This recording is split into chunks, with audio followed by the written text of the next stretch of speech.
It has taken 59 games for any team to be officially ruled out of the playoffs race. That's what happened with Delhi Capitals on Saturday night. By the end of Sunday, one more team could officially be knocked out if Kolkata Knight Riders are to lose at Chennai Super Kings. But before that, while it's not a knockout, it's an effective knockout, as much of a four-pointer as you'll ever see, as Rajasthan Royals take on Royal Challengers Bangalore in Jaipur to kick things off this Sunday afternoon. On Visit Saudi presents ESPN Cricket for T20 Timeout.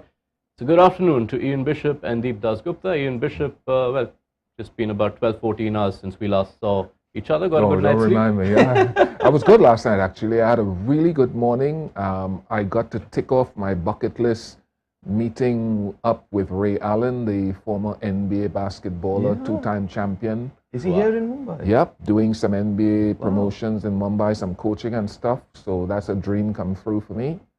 Had a nice little walk back and looked at the Sunday morning activity on the Marine Drive. I'm complete, ready for the day. You'd be quite envious. You caught the red eye from Delhi to Bombay? Yes, so managed to catch up on some sleep as well, so that's all right. I'm good to go. I think the action today should keep us wide awake, because this is already so big. Rajasthan Royals with 12 points after 12 games. Royal Challengers Bangalore with 10 points after 11 games. It won't rule anyone out, a defeat, but because 14 still leaves you with a slight chance of making it. But effectively, this is into that territory where your fate will no longer be in your hands if you lose today. That's so true. I guess for me, 14 will be very, very difficult. I don't think, practically speaking, you still got to get 15, or, I mean, 15 would be only Lucknow. Otherwise, 16 for me, I think, is what you need. That's where I think this is basically a semi-final or a knockout game for both these teams, and this is one of those season-defining games for these two. Yeah, an absolute crunch time. You look at Rajasthan's fixtures, this game at home against RCB, and after that there is a trip to Dharamsala, which is only on Friday, and there is rain expected in Dharamsala through this week, so there will be nerves around that as well. While they can't look that far ahead, you do know that you can't really lose this one. Well, you can't really lose. You don't want to lose because you're at home. You've just come off a really good win where you fielded well, where you bowled and batted well. Whatever was said in the dressing room prior to that game needs to be said here today again, because you've got an RCB team that has been on the road for 3 games now, lost 1, won 1, lost 2. So not in the pink of form, and given the injuries they've had there as well, right? So you want to take this. You don't want to leave it for Dharamshala. From RCB's point of view, Faf du Plessis talked about playing it like a knockout game. It's an interesting one for me for this reason. There's one particular team that didn't start the season well. And I remember asking one of the coaches, for the rest of the season, because you can't afford to slip up, do you get your guys to play each game like a final, like a knockout? And he said to me, no, I'm not doing that, because that'll make everybody tighten up. We want guys playing loosely and relaxed. So Faf's own version of it there is a contrast to that. He's saying the pressure should focus his guys, which I find interesting. That's how I would like to play cricket. And while Rajasthan managed to end what had been a bit of a losing streak in their last game with an emphatic win, they've seen another streak end. Sanju Samson had won 8 tosses on the bounce. Almost seems unthinkable, but he has lost this one finally. It is RCB who won the toss, and they'll be batting first. There's some big team news coming from them, which we'll come to in just a while. But if you look at it, RCB's last home game was the reverse fixture, where they just got past Rajasthan Royals. They won by 7 runs. We have discussed, Deep, that there's been a huge problem when they've batted first and how they've slid in that 11 to 15 over phase. But yet, the balancing act is that RCB have enjoyed their day games. They've played 3 day games, they've won all 3, and all 3 have come batting first. True, and listen, now when we look at the team, we'll figure out that it's been strengthened a bit, their batting unit, so obviously that will help. And also, listen, I think it's just there with RCB. They've been quite an inconsistent team right through, not just this season. So there are days when they are really, really good, and there are days where it's quite forgettable, to be honest. But that's the phase where I think they would be a little more mindful of making sure there is a set batter out there. It does help to have a set batter. I do understand. I'm sure Bish would say, there is no role for somebody who will. I don't want to use the word anchor. What's the other word? Listen, We've had enough. No. The anchoring thing, and I want to give deep. Everybody comes around me now, and guys don't want to use the anchor thing. I have no problem with, because the game is played in different ways. I personally not an anchor guy, but if you are, I wouldn't say you're wrong. It's just a different strategy and way to do it. So please don't. Fair enough. All right. So now we know. So I would rather have somebody, one of those top three, who's set to play through those middle overs. But I think the point which Bish keeps making, and I completely agree, the definition of that role has changed. You can't be batting at 120 if it's a 170 game, unless it's a 150. That's a different issue. If it's a 170, 175 game, you still have to keep up with that pace around 130, 135. But you still would want one of those guys who are set, and especially it's an afternoon game where it might grip a bit. So you need a set batter always at the crease. You never want two new batters, especially those middle overs. And suddenly before you realize 3-4 overs go by and you've just got 6 and over or 5 and over. They will have some breathing room, will the RCB top order, because as Deep already hinted, there have been a few changes.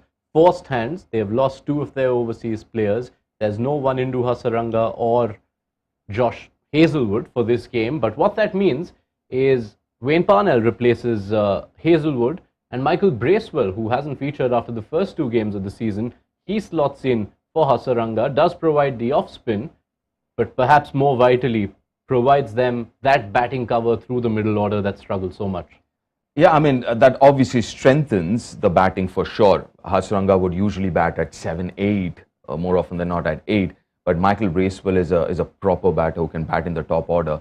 I doubt they're going to change it too much, because what they're doing is trying to get that left-right combination going with Anuj Rawat, the left-hander, after 2 right-handers, and then, Mahipal Lomror, another left-hander before that. But yeah, I mean, Michael Bracewell is a really, really good batter, and I'm sure they would be looking to use his batting skills tonight as well.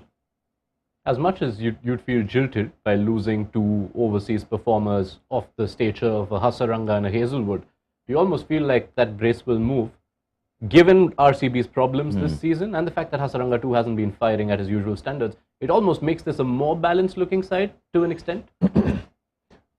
Well, it doesn't make the team deficient. I mean, you always want the wrist spinner who can turn it in both directions to cause problems, as we've seen with Yuzi Chahal, as we saw with Markande, as we see with Chahal, the other Chahal. But Bracewell, yeah, he gives you that with the bat, and he bowls a heavy ball. He bowls a heavy off spin into the pitch, and against a couple of the left-handers in that Rajasthan lineup, he could prove to be very effective. I think you still want Hasaranga, but Bracewell certainly is a solid player. So just going back at that team, I kind of agree with you, Yash. Obviously, you would miss Hasaranga a little more than, I guess, Hazlewood on this pitch in an afternoon game when Parnell's cutters might come quite handy if it is one of those pitches which will grip. So I think and you've got Kan Sharma, the leggy, to come in as well. So you've got a few more bases covered that way, I believe, with Bracewell, the off spinner, and Kan Sharma, the leggy. And Wayne Parnell, like I said, I mean, I think on a pitch like, if it grips, that is. If it grips, then I think Wayne Parnell has a little more to offer than Hazlewood in this format and this kind of surface. Yeah, and the other thing, just looking at that top 7, that's what Anuj Rawat, Lomror, Bracewell, you've got a lot of left-handers there. So, yeah. So even if you wish to use Bracewell in a higher role, that left-handedness also comes into the picture. Why not at 3? Because he's a proper batter. That's how I see it. I mean, they've struggled with that number 3 position. So why not him at 3? Yeah. If we take a look at Rajasthan's playing 11 now, there will be a change there as well. Adam Zampa has slotted in place of Trent Boult. And they named Kuldeep Yadav on their impact bench. This is Rajasthan's bowling first 11, as they have multiple times almost every game this season. In fact, they will go in with on paper 5 bowling options, and you're maybe hoping for Joe Root to bowl a bit. Yeah. So I think Joe Root has to bowl. If you think about it, they've actually got 5 and Joe Root your 6th bowling option. So with Joe Root coming in at least, and I guess in the last game at the toss, Sanju did mention Joe Root he would be looking at Joe Root as a third spinner in the last game. So obviously they're looking at Joe Root as more as a all-rounder rather than just a batter. But this was a problem before Joe Root was playing in that squad, was you didn't have anyone who could offer you a few overs in the top 5-6. And now with Joe Root, at least they have a little more elbow room. But Bish, are you a little surprised they've gone in with only 2 seamers? Yeah, big time. And particularly as Asif only came back into the team that last game, he wasn't too bad at KKR. He picked up a big wicket of Andre Russell. Sandeep will have to be a banker. The one thing I will say is that against RCB, spin is a very effective weapon this season. I think they've lost maybe the 2nd most wickets to spin. Yeah. I hope I'm right. You are right. So, okay, let me quickly. I think I mentioned this last 13, 14, 15, they've lost 23 wickets. Just 13, 14, 15. Right. 3 overs. Wow. So far. Yeah. So when you now have Zampa, and Zampa can bowl across phases, we saw Mumbai use Chawla, Piyush, to open the bowling, actually. So that's another option with those bowlers that they have there. So yeah, we're looking at pace versus spin, 32 to spin. So I think it'll be interesting if the pitch grips a little bit with all that spin. They're certainly banking on it. And it does become, even if you don't go by the 11 that Rajasthan have played, this surface at the Savai Mansingh Stadium this season so far has suited spinners a lot better than pacers. If you look at the numbers, spinners, they've kept the economy similar, but they're striking a lot more, 20 wickets to spin in 66 overs so far. And all of that just, if you look at RCB's problems, you mentioned that 13, 14, 15 overs, which is usually when spin plays its part. And now our Rajasthan, just with the team they've selected, does that also give you a sense of what this surface could be? Absolutely. And listen, if I'm Rajasthan, I'm playing at home, and that to an afternoon game, I would prepare something like that. And their spinning attack is absolutely brilliant. You got 3 world-class spinners in there. You got Ashwin, Zampa, Yuzi Chahal, and now with Joe Root to contribute with a few overs. I mean, definitely. I mean, that's what home advantage is all about. Can I ask for clarification on that? Sure. Yeah. So they would have a say in it because Hemang Bandani last night, I think, From he Sunrisers, was asked the question about pitch conditions. I can't remember who asked him. And he said, we have no control. He said the BCCI takes care of the surface and we don't have any control in what surface we get. So fair enough. That's a fair call because every venue that I've been to, there is a BCCI curator there. Right. But I think that they're predominantly there to make sure if it's a turner, it's not a ranked turner. Okay. It's not a 130 game. So they're just guiding the process. Exactly. So you would have a little bit of bandwidth there where you can play with. So I think I'm sure they've got to let the home team have some kind of an advantage. And if I'm sure they would have put in a request. We don't want a 130 game, but at least let the ball grip a bit. Right. So expected to spin a bit, but probably not as much as we saw that last over from Rahul Chahar last night. So we were blown away. Deep and we were listening to Deep in depth. And I mean, it wasn't just that the ball was spinning. It seemed to pick up pace off the surface. Exactly. I very rarely, you guys see it more than me in India, but that's something I very rarely see. You always hear it's spinning, but it's spinning slowly, or it's not, or it's bouncing, but that ripped at pace. That couple of overs from Chahar was unplayable, almost unplayable.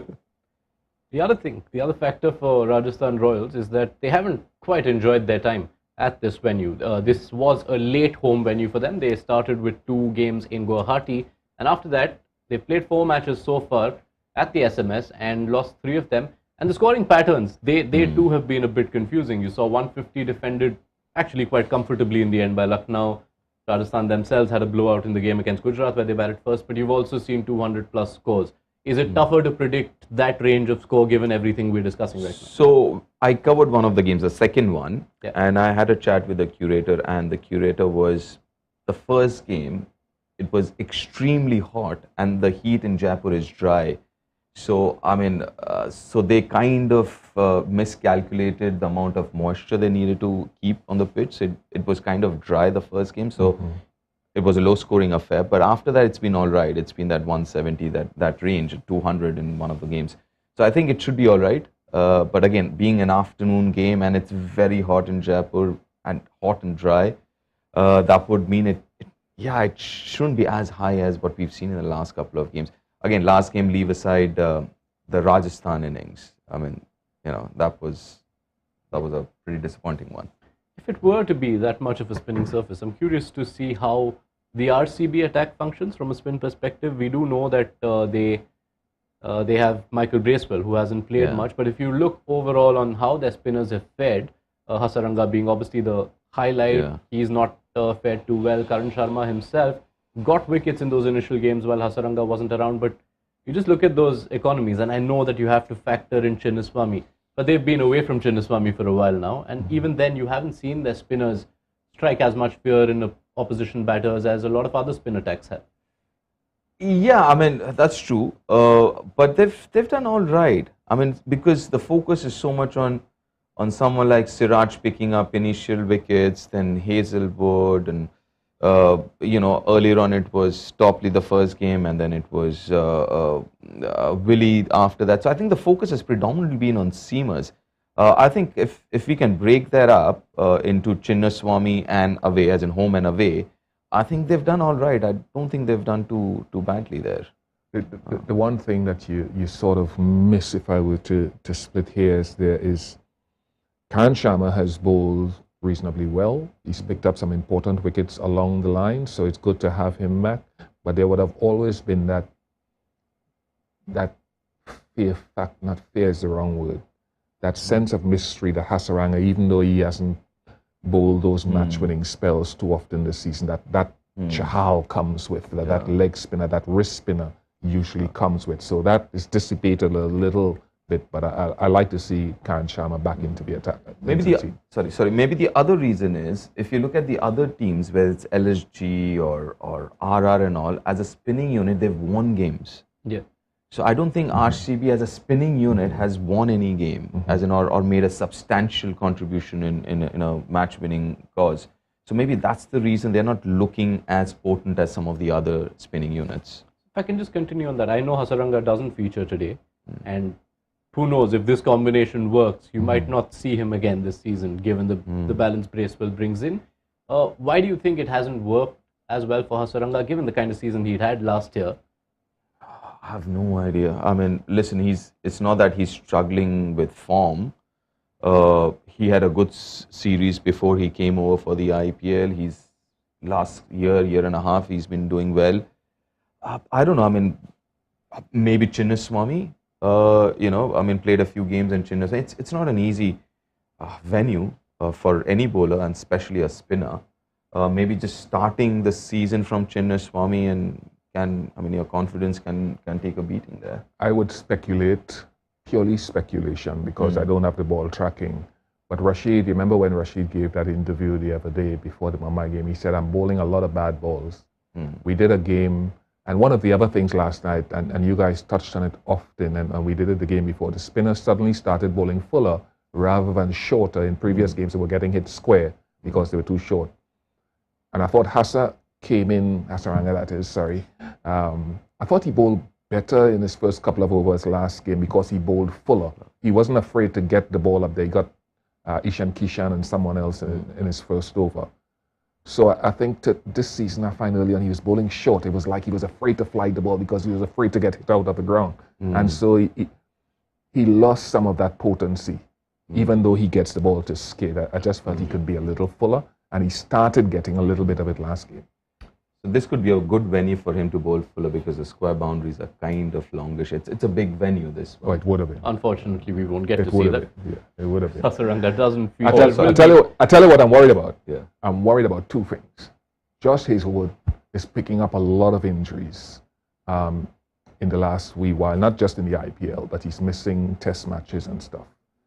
And Trent Bolt has been in, out this season as well. So from a perspective for those two teams and those two guys, they're such key players that you hope that if both of them move on in the tournament, that these guys can get fit and stay fit. They're critical. The other thing, Ashes, obviously, I'm sure Cricket Australia would have a little bit of say into this as well. They wouldn't want, I mean, Hazelwood would be their main bowler, Ashes, and then WTC before that as well. Yeah, Rajasthan will miss Trent Bolt. You can be sure Virat Kohli won't, because in the reverse fixture, you saw Bolt get him first ball of the game, another day fixture that one was. But when it comes to the second innings, that particular game was almost not like Yashasvi Jaiswal hadn't scored runs before that, but in that game, in the chase, he made 47 of 37, and we discussed after the game whether, after the power play, is that an area of the game where which he'll need to work on, and you look at the scores after that and how he's taken off. 77 of 43, 124 of 62, 14, a 35 of 18, and then the 98 not out the other day. I still remember the game before that, and Ronak, I think it was TT who was with me, he asked, is there an issue in the middle overs? And both of us, we agreed on saying that it's too early in his career. He's still learning. He's trying to find his tempo. He does not have an obvious issue against spin, because he is still playing spin well that first half of the tournament as well. It's just that he wasn't finding the gaps. So now, and we actually did mention that it's just a matter of time for him to find how he should be playing after 6 overs. And that's what he's got. He's found the right tempo. He's found the right way to go about after 6. Listen, I mean, when you look at him batting, there's no obvious issues with his batting. All right. So whether it's pace, with spin, with his first 6, after 6, I mean, he's in great form. So I'm not going to worry too much. Can I make an honest admission here? Yeah. I think it was me. Oh, it was you. That question. It was you. I am eating humble pie. Yeah. Well played, Yashasvi Jaiswal. Yeah. And look how he's taken over, because Joss Buttler, by his lofty standards, is not having a Joss Buttler kind of season. And what particularly stands out is when Rajasthan have been chasing, as they will today, Joss Buttler has close to no runs. Struggles. Yeah. What explains this trend to you, Bish? Hard to explain, really. And if we go back to last year, was he a good chaser? I'd love to compare his stats. Maybe at the mid-show we can get those numbers. I thought he was a good chaser last year. So I think it's sometimes just a lack of rhythm. I don't think Joss is intimidated by anything, given the great history of scoring that he's had. So maybe just unfortunate to run out of rhythm when they're chasing. I wouldn't put too much on that. I'd look at the positive side and say, Jaiswal, blowing it away. Yeah. Hope to see him again tonight. Playing at a level where Buttler was happy to run himself out. That's big. That's exactly, big. yeah. That's big, because we saw the opposite when David Warner got run out the last time, I think, down in Gujarat. So nice. It should be a good game. Right. So that will be something to keep an eye out for when we return at halftime. But just before we wrap this, it will be a tough pitch to call. So let's get to the toughest question of this half. True. What are you predicting the first innings to be? Bish? I'm going to go with 173. Yeah, 168. 173, 168. That's a close range. Like we did mention, Jaipur has seen odd scores. 150 was defended, 118 all out for Rajasthan, but 200 plus scores as well. What does happen? Be sure to be abreast with the game on the ESPN Cricinfo mobile app. Lots of changes today. What have the teams said about that? What did the captain say at the toss? Catch up on our live commentary page, and we'll be back at halftime to assess this RCB innings. They've won all 3 times they've played day games so far this season, and all 3 times they did get to bat first. Will that continue? Can't stress enough on how big a 4-pointer this is. So see you at halftime at the end of this RCB innings on Visit Saudi presents ESPN Cricinfo T20 Timeout.